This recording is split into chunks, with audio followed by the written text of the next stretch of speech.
Laika Barista!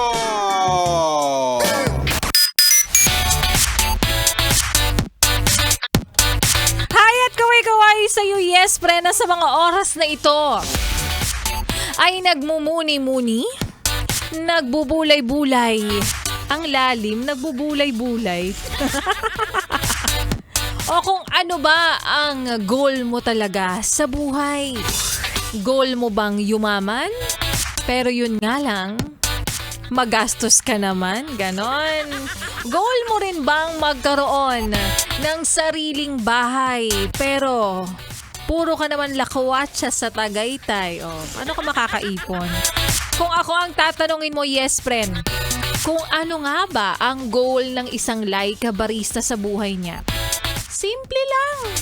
Yung tipong pag-burnout ako, magbubuk ako ng ticket pa out of the country para lang mag-unwind. Oh, kaya mo yon? Diba? Taray, napagod lang, nag-Hong Kong saglit. Mga ganon. So far, ayon. Burnout pa lang yung na-achieve natin. At least, diba? Halfway na tayo. Halfway na. Konting manifest pa. Oo, yung tipong burnout na may kaunti nga lang gout. Tumatanda na. Hoy, batiin ko muna syempre yung mga yes friend nating mahal nating tsuper, mga driver. Ayan, nakikinig sa atin live na live, steady ngayon. Una sa listahan natin ang isang Grab driver na si Kuya, ang pangalan niya ay si Kuya John Penado. Hi Kuya John Penado. Thank you for listening. Maraming salamat po dahil lagi kang nakatutok daw sa 101.1 Yes FM. Paano ba yan? Wala nang lipatan yan.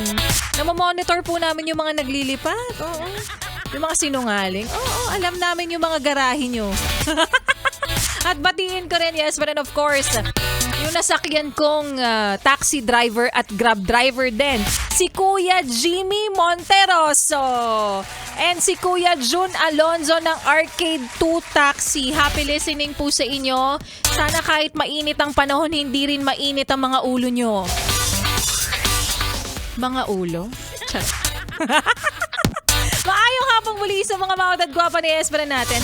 Kasama nyo na nga kakwentuhan, syempre kachismisan, karatig, katuwang at kaotutang dila rin ngayon pong araw ng paboritong araw ng maraming Espera nating nakikinig ngayon, which is Friday. DJ Laika Barista na from 3 to 6 p.m. ang iyong napapakinggan dito sa iyong paboritong istasyon. Nakabonding ang 101.1 Yes FM. At para sa iyo ate, kuya, nanay, tatay, lolo at lola na inaabangan na sana sila naman daw ang susunod na palarin at makakuha ng tumataginting na kasing-kasing na nagkakahalagang 1,000 pesos para po sa atin.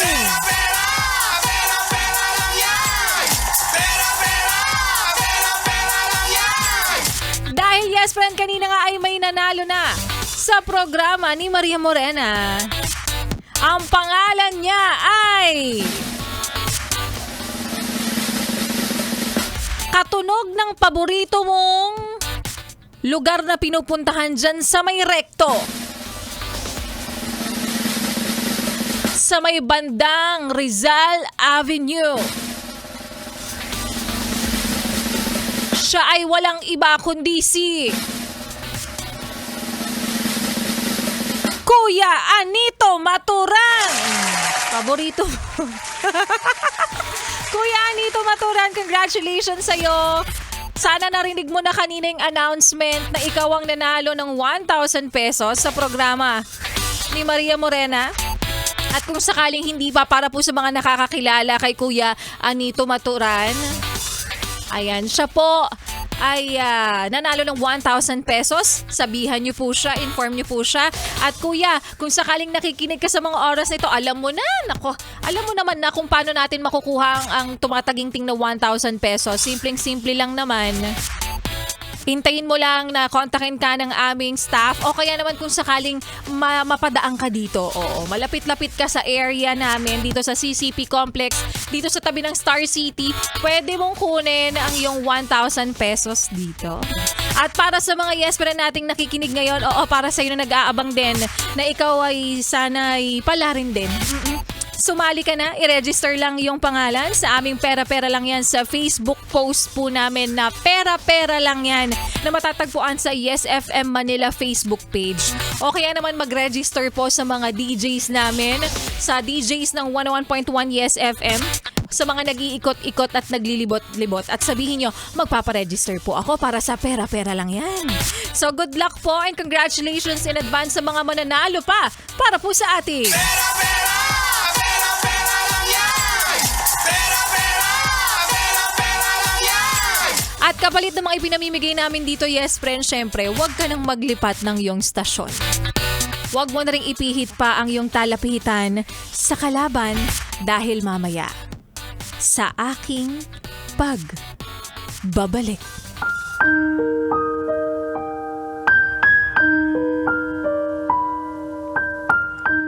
Normal naman na kapag ikaw ang iniwan, pakiramdam mo parang wala lang pag-asa. Parang gumuho na ang buong mundo mo. Pero ang tanong, hanggang kailan mo siya iiyakan? At yan nga, yes, pre, ng kwento na ating mapapakinggan mamaya sa aking pagbabalik para po sa ating Laika Barista Moments. Kaya naman ituloy pa natin ang pag-indak mo sa mga kantahan ko kasabay rin ng pagdagaktak ng pawis mo sa sobrang init ng panahon natin today, no? Kasama at karamay ang susunod na kanta na para sa'yo na akala mo pang kaibigan lang ang iyong nadarama. Oh shucks, ito ba'y pag-ibig na? Kasi nga, it feels so good! Paano daw? Kaya naman here's Pantropiko by Beanie. Dito pa rin sa iyong paboritong istasyon na kabanding ang 101.1. Yes! FM.